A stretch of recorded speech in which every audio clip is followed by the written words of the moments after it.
माँ क्या कम से कम लस्सी तो ठंडी करके पिला देते हैं। और ये कैसी लस्सी है? पूरे गिलास पानी में एक चम्मच दही डाल देने से लस्सी नहीं बनती माँ। अरे चुपचाप पी लो, ज्यादा नखरे मत करो। अच्छा तो फिर आप ही पियो अपनी बकवास गर्म पानी जैसी लस्सी। बेटा तुम गुस्सा क्यों करते हो? ठंडे हो जाओ बेटा। आपने कहा ठंडे हो जाओ। अरे हमारे घर में तो 1947 से कूलर बंद पड़ा है। उसमें कबूतर अपने पूरे खानदान के साथ रहते हैं। सिर पर लटका पंखा भी आजकल आग अगलता है। और आप कह रही हैं ठंडे हो जाओ। माँ बस भी करो। इतनी कंजूसी भी ठीक नहीं है। अगर इतना सोच समझ कर न चलती ना तो। बस बस, फिर से अपना बच्चत वाला प्लान मत शुरू करो, जा रहा हूं मैं। ये कहकर अहमद वहां से चला गया। अहमद जब छोटा था तभी उसके वालिद एक हादसे में इंतकाल कर गए थे, जिसके बाद उसकी मां शमीम ने बड़ी मेहनत और मुश्किलों से अहमद को पाला पूसा था। पैसों की तंगी हमेशा से थी, इसलिए शमीम ने हमेशा सोच समझकर खर्च किया और तब जाकर वो अहमद को पढ़ा लिखा सकी। लेकिन ये बचत की आदत कब कंजूसी में बदल गई, शमीम को भी पता न चला। जब तक अहमद छोटा था वो अपनी माँ से कुछ नहीं कहता था, लेकिन जब वो बड़ा हुआ और नौकरी करने लगा तब उसे शमीम की कंजूसी से चढ़ होने लगी। जब भी वो शमीम से कंजूसी छोड़ने को कहता वो नाराज हो जाती। एक दिन माँ, ऑफिस जा रहा हूँ। आज बहुत देर हो गई है, वहीं कैंटीन में खा लूंगा। ठीक है, अपना टफन लेता जा। अरे आप तो कह रही थी आज सब्जी नहीं बनी। हाँ तो सब्जी नहीं बनी तो मैंने तेरे लिए पराठे के साथ आम का अचार रख दिया है। माँ भी ना। अरे क्या हो गया, रहने दो। मैं कैंटीन में खा लूंगा पराठे पर आपका ये शाही अचार। अहमद मुंह बिना कर चला गया। वो कहना तो बहुत कुछ चाहता था मगर कुछ कह न पाया। उधर ऑफिस में लंच टाइम पर अहमद ने कैंटीन से सब्जी ली और पराठों के साथ खाने लगा। खाना खाते हुए वो गहरी सोच में था। या अल्लाह, मेरी माँ का क्या होगा? उनकी ये कंजूसी कब जाएगी?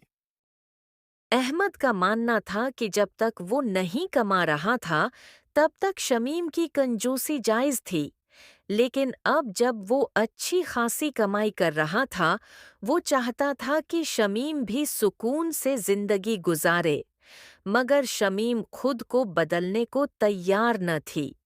एक दिन आज तो पंखा भी फुल स्पीड पर चला लिया, लेकिन ये गर्मी, अरे मार ही डालेगी। माँ, हम एक ऐसी ले लेते हैं।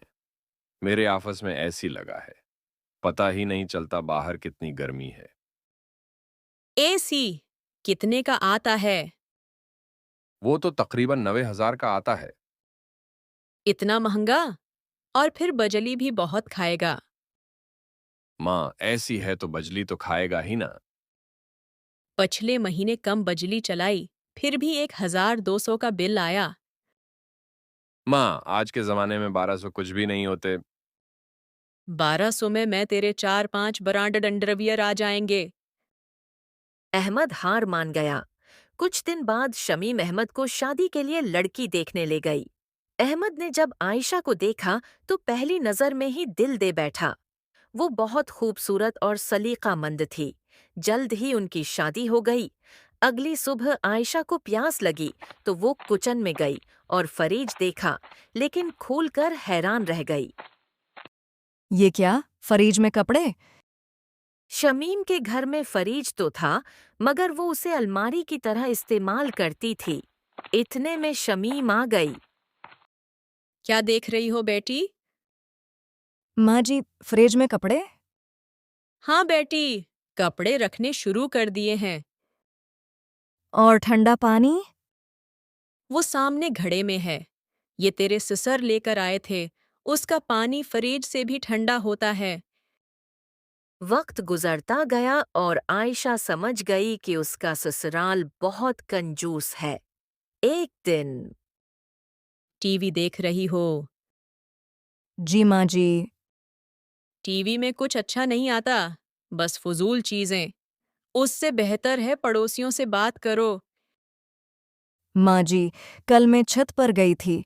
सामने वाली आंटी को सलाम किया मगर उन्होंने जवाब नहीं दिया। क्या उन्हें सुनाई कम देता है?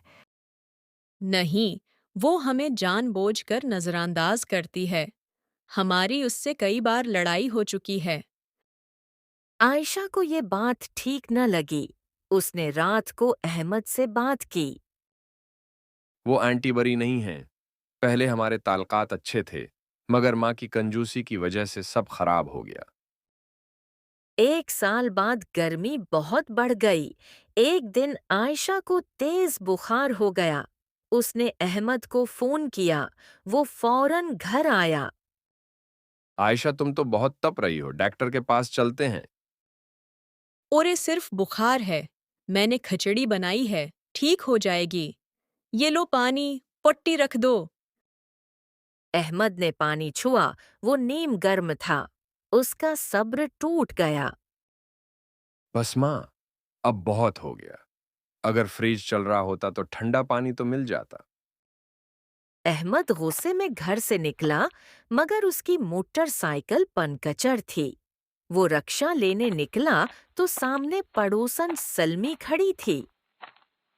बेटा, मैं रक्षा ले आई हूँ, ये ठंडा पानी भी ले जाओ। अहमद आयशा को डॉक्टर के पास ले गया। उधर शमीम ने सलमी से माफी मांगी। कंजूसी छोड़ दे, वरना बढ़ापे में अकेली रह जाएगी। ये सुनकर शमीम को अपनी गलती का एहसास हुआ और उसने बदलने का फैसला किया। सबसे पहले उसने फरेज चलाया। कंजूसी हद से बढ़ जाए तो रिश्ते टूट जाते हैं और मेहनत और सच्चाई इंसान को इज्जत दिलाती है।